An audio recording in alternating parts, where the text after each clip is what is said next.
Trey Nation, so we're back. Yo, reacted to JxmyHighroller again today. We're live, bro. I'm trying. And 2026 is gonna be my year for streaming, bro. I'm streaming.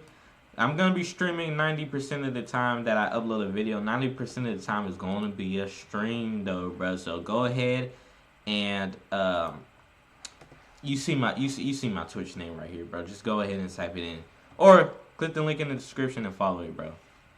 So let's get into it, man. Are NBA players today actually better than players of the past from JxmyHighroller? So let's go ahead and see, bro. I've been missing out, bro. I've been missing out, so it's time to recover. With the NBA season a third of the way through, we can now start to get a good framework of how this season is playing out. And if what we've seen so far is any indication of what's to come, we are in the midst of the biggest talent boom in NBA history. From top to bottom, the league is flooded with players who can go and get 30, 40 any given night. Rotational guys dropping triple doubles, and the superstars of the league all simultaneously shattering records. Take a look at the current MVP race, and it resembles something closer to an all-time ranking than an MVP leaderboard. 29, 12, and 11, 33, 5, and 6, 35, 8, and 8, 29, 6, and 10, 31, 4, and 7, 28, 9, and 6. Not only are all of these guys having MVP caliber seasons, they're all having historically great seasons. In fact, their numbers are so good, it has led some fans to question the very validity of stats in the NBA today. That these numbers aren't a direct result of how good these players are, but a result of stat inflation. A symptom of today's faster pace and offensively favorable rules. And how these stats are being interpreted has created a divide among NBA fans. Are the players of today actually better than players of the past? Or are they simply beneficiaries of a league catered for bigger numbers? All right, Jimmy, what's the ad gonna be? Today's video is sponsored by DraftKings. The NBA season is just getting started, and DraftKings is ready to get you in on the action with an all-new offer. Right now on DraftKings, new customers who bet just $5 will receive $200. Past these, though, bro. I ain't gonna hold it, bro. Let's go ahead and skip past these. Shout out JxmyHighroller, get that bag, though. I ain't gonna hold it, bro. 100 points. This used to mean something. A scoring threshold that once happened infrequent enough that it was worthy of a small prize for everyone involved. Seeing triple digits on the scoreboard was once a treat, warrant of a celebration, and the alternative happened far more often. But today, this is not the case. 100 points is a drop in the bucket. Teams are hitting triple digits in the third quarter. Games ending with scores in the 130s, 140s more often than under 100. And as these point totals have ballooned at it, they be talking about some good defense, bro. And I go back, and sometimes I actually do watch old games and stuff like that. Even games from a decade ago. Bro, that defense does not compare to nowadays, bro. I ain't even gonna hold the even from I'm not gonna say a decade ago, because a decade ago was 2016. So I'm gonna say 2011, bro. I'll be watching games frequently from 2012, 2011. I watched 2010 games. I watched 2008. I watched the mid thousands. I watched the early thousands. I watched sometimes the 90s, bro. The defense just bro. It's just defense was not good, but neither was their offensive skill set, bro. Right? There were some good apples, right? Jordan, Hakeem was a good player. There were some good. There were some great defenders, right? There was also some great offensive players. I'm not gonna deny that. But overall, as a league, bro, it doesn't compare with today's game. I'm sorry. Defense. All right, even if one-on-one defense isn't as good as it was back then, one-on-one defense, bro, defense is so advanced now, bro. Defense is way too advanced now, bro. A lot of people would not survive, bro. I'm just gonna be honest with you, bro. A lot of people would not survive in today's era. An unprecedented rate, so has everything else. 30 points I don't is know the how to new explain 20 the Knicks points. defense. Tune in on any given night, and there's a great chance you'll see someone drop 40. And it's not just scoring. The entire box score has inflated to levels we've never seen. From points to rebounds and assists, even efficiency. Shai Gilgeous-Alexander is putting up prime Jordan numbers. Giannis is putting up prime Shaq numbers. Luka Doncic, well, no one's ever done what Luka's doing. There's a man averaging a 30-point triple-double right now, and it's starting to feel very normal. Either the best players in the NBA today are truly basketball-defining, all-time great, record-breaking talents better than anything that came before them, or there has been an inflation of stats that has completely skewed how we perceive the dominance of players today and the impact they are having from night to night. Or both of these options are true at the same time.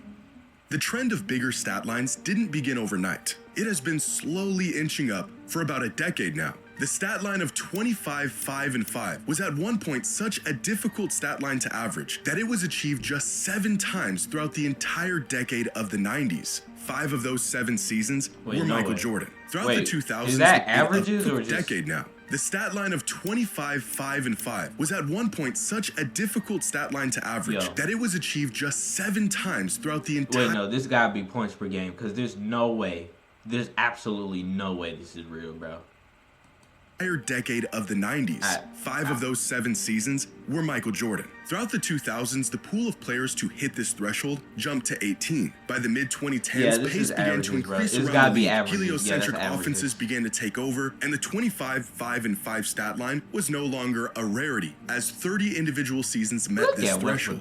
And then the 2020s began, where 25, 5, and 5 has become an afterthought. Not even noteworthy. We are in the 7th season of the decade, and there have already been 50 individual seasons where players have averaged the once extremely rare stat line. As many 25, 5, and 5 seasons in the last 3 years alone as there were in the entire 90s and 2000s combined. And you really don't have to go back very far to see this inflation play out. Back in 2011, Kevin Durant won his 2nd straight scoring title, averaging a league-leading 27.7 points per game. One of just 7 players to average at least 25 a game that season. But this season, Durant's 27.7 a game would have him ranked 10th in the league in scoring. Look at Brunson, man. Jalen Brunson just... We aren't talking about the 80s or 90s or even 2000s. This was just in the last decade. Go back far enough into NBA history and fans will begin to put an air attacks on players who played in a weaker league throughout the 60s, 70s, and some fans go as far as the 80s. But now the opposite effect. 80s is the worst era to ever watch, bro. Honestly, I have more fun watching the 1972 game than watching the 1986 finals, bro. I ain't even gonna hold, bro. Hey, is beginning to happen. Fans are now putting in air attacks on today's players for playing in a league with inflated stats. Now, the problem isn't simply the fact that modern players are putting up bigger numbers. It's that these bigger numbers are being used without enough context to make arguments for modern players over players of the past. As the numbers continue to get bigger, what was once seen as impressive or even historic begins to hold less and less value. In 1998, during his last season with the Bulls, Michael Jordan averaged 29 points, 6 rebounds, and 3 assists a night on 53% true shooting. It wasn't his most impressive season statistically, but it was more than enough to earn him a scoring title, All-NBA First Team, and a league MVP. Fast forward nearly 30 years, and there's a player with a similar stat line in the NBA today. 28, 6, and 7 a game on 66%.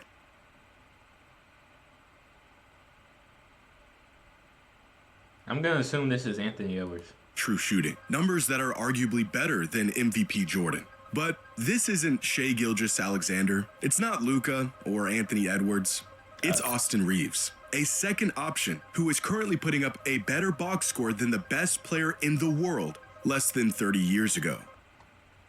Is Austin Reeves averaging 36 points a game in the 90s, bro? Wow. This is actually insane. This is actually an insane comparison. But it doesn't take a basketball savant to know Austin Reeves is not as productive, impactful, or as good as Michael Jordan was. And yet, without enough context, some people could, and unfortunately some people have, made this argument in favor of modern players. Stats throughout the NBA today are in fact a bit inflated compared to the past. But what exactly is causing this inflation? And are these numbers a true reflection of the impact players are making? The game today is undoubtedly faster than it was in the past, specifically 15, 20 years ago. If we look at the average number of possessions per game over the last 3 decades, the pace of games around the league has increased drastically over the last 20 years, from just 90 possessions a game in 2006 to 100 possessions today. This valley right here, known as the dead ball era, where games would regularly end with teams scoring under 90 points. If we want to talk about taxing an era, it's these players here who really got the short end of the stick when it comes to the box score. They essentially played less basketball than any other era in NBA history. But faster pace doesn't exactly explain the increase in output that we're seeing around the league today. If we level out the pace and look at how many points teams are generating per 100 possessions, then scoring today is still way up from where it was in the past. From 1997 clear up until about 2016, teams around the league scored about 105 points per 100 possessions. Today, that number is up 10% to 116 points per 100 possessions. So even considering the pace of play, teams today are scoring the ball and generating more offense than they ever have. If we look at some of the absurd numbers from top players around the league this season and adjust their numbers to a more modest pace like what we used to see in the 2000s and early 2010s, well, then their numbers come down a bit, but they're still absurd. Shea and Maxey are still averaging 30, Luka is still averaging 32, 8, and 8, and Jokic still has a 30-point triple-double. As nice as it would be to just explain all of this away with pace, the speed at which games are played today is not as big of a factor as it is said to be. So what exactly are the other factors?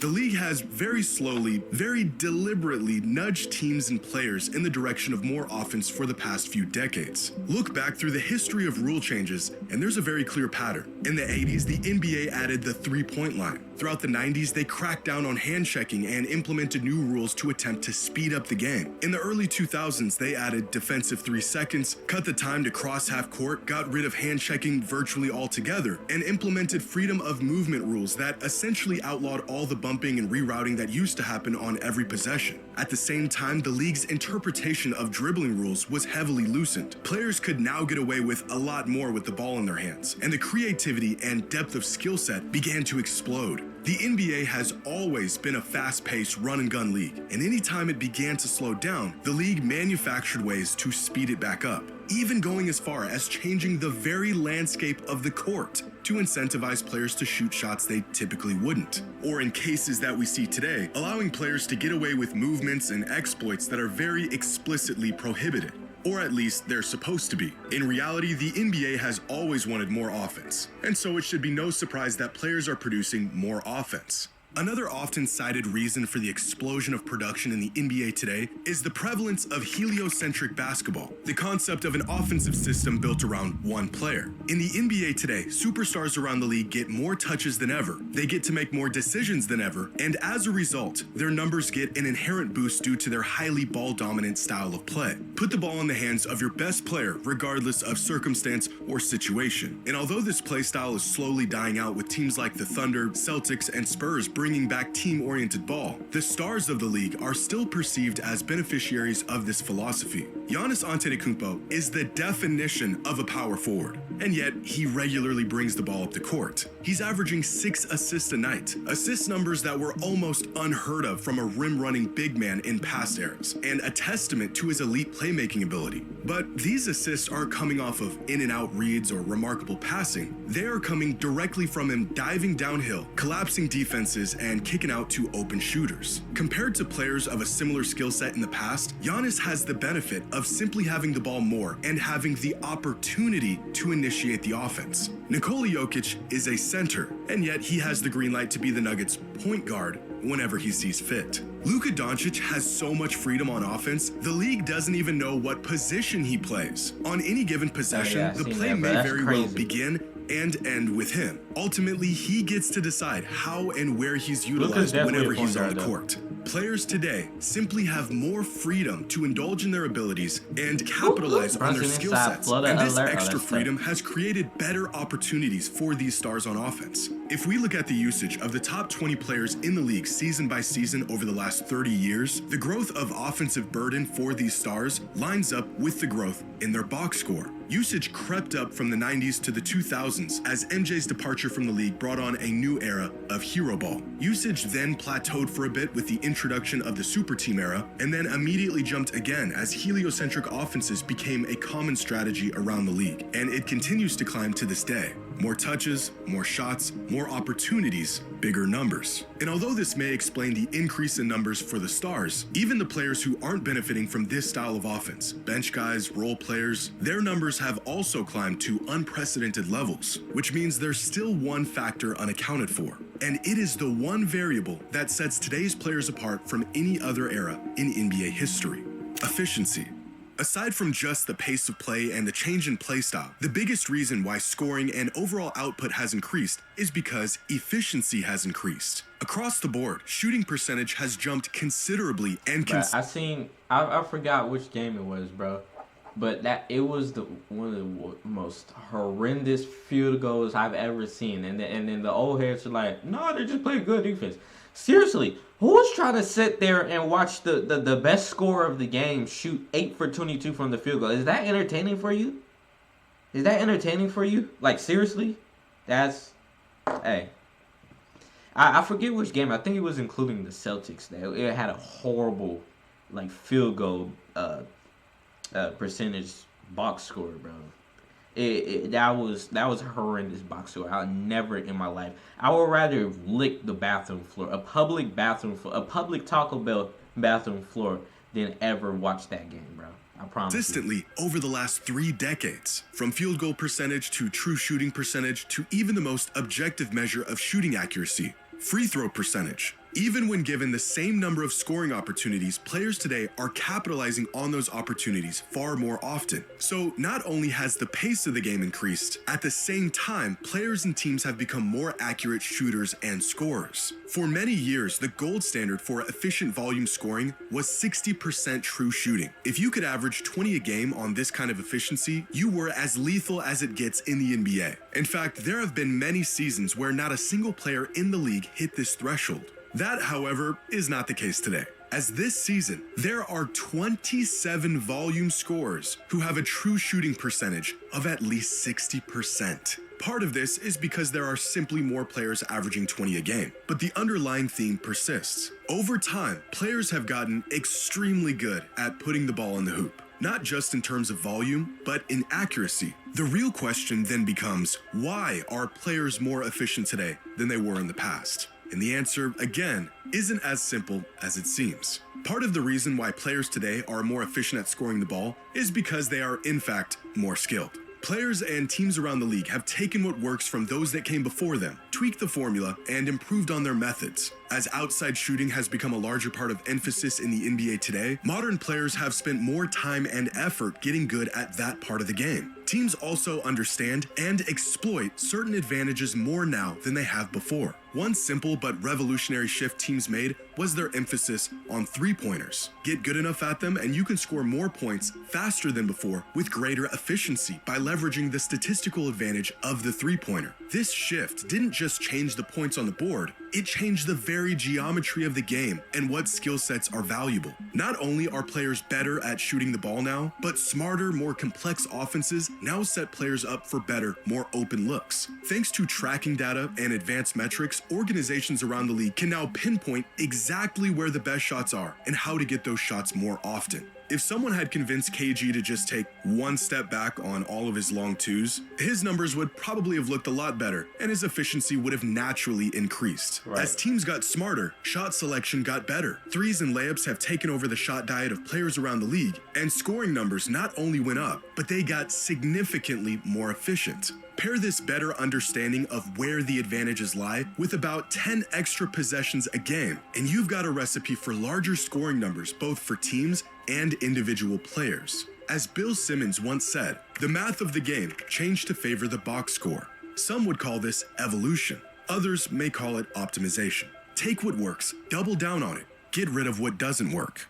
20 years ago, the Phoenix Suns were reinventing offense under Mike D'Antoni and breaking records with their volume and pace. First in the league in points per game, three-point attempt rate, three-point percentage, true shooting percentage, and just about every other offensive metric. They were far and away the best offensive team in the league. And yet, compared to today's standards, the '06 Phoenix Suns were sluggish. inefficient. Look at a shot map from that '06 Suns team, and you can see exactly how teams approached offense in an era that featured the lowest point totals in NBA history. Despite their best spots on the court being near the rim and from beyond three, the Suns attempted the majority of their shots in here, somewhere in between. From beyond the three-point line, they scored 1.2 points per shot, the best three-point shooting team in the NBA. From within 6 feet, they scored 1.25 points per shot, and everywhere else, they scored just 0.85 points per shot. Now, why did the Suns shoot so many shots from areas on the court where they were least efficient? Well, at the time, they weren't. That season, the Phoenix Suns shot more threes than any team in NBA history. They thought they were shooting a lot of high percentage shots. Fast forward 20 years, and we now know you can take this concept a whole lot further. Compare the '06 Suns to the best offense in the league today, the Denver Nuggets, and you'll see not just how the game has changed, but the effects of those changes. In 2006, the Suns scored 106.4 points per game. This season, the Nuggets score 125 points per game. But I want you to take notice of a few different metrics here, like pace. The Suns had a pace of 95.8 possessions per game, which isn't too far off from this year's Nuggets with 98.9 possessions per game. Even when you adjust these teams to the same exact pace, the Nuggets are scoring 125.9 points per 100 possessions to the Suns' 111.5, despite having the same exact efficiency both near the rim and from outside. So where are all of these extra points coming from? Well, from near the rim and outside. After further investigation, the league realized that these shots here in between are just not worth the hassle. They literally aren't worth as much as other shots. In 2006, the Suns, a revolutionary offense, shot 40% of their shots from this in-between area. This year, the Nuggets only shoot 19% of their shots from this area. The NBA has game theoried its way to the most productive, most efficient version of basketball. Yeah, people need to Steve start Nash was one of the shooting minis greatest more, shooters giants in on the whole, NBA bro. history, shot nearly 45% from three for nearly a decade, Hey, my and Knicks yet be he shooting only some minis, attempted though, so- 3 to 4 three-pointers a game. Why? Well, because they just didn't know any better. We played a style that was thought to be revolutionary at the time, but really we should have doubled down. And Mike said this before, we should have played faster, we should have played smaller, we should have shot way more threes. We were just playing a style that suited our roster, suited our personnel. It was foreshadowing for the future. I think I was too conservative shooting the ball. Like I should have walked into way more threes, I should have looked for more threes, but I didn't come out like guns blazing, try to, get 20 in the first half, because I didn't think that would do my team any favors. Now we know numerically it just makes way too much sense and not enough sense. And the game wasn't ready for that yet. Right. We didn't value the analytics. We probably weren't even, analyzing things to the extent we are now, or even, 2 or 3 years after 2007. More than skill, more than personnel, more than pace, how teams are approaching offense and the extent to which they understand the value of each shot and how to get those shots is by far the largest contributor to the inflation of numbers we see today. Not only have players leveraged the knowledge and skills of those that came before them to become better players, teams around the league have leveraged the data and systems of teams that came before them to create offenses tailor-made for these new, improved players. The evolution of the NBA isn't necessarily in the talent itself, it's how the talent is utilized. Nikola Jokic is a generational player, and he also plays in a system that allows him to maximize all of his abilities. Steph Curry is the greatest shooter ever,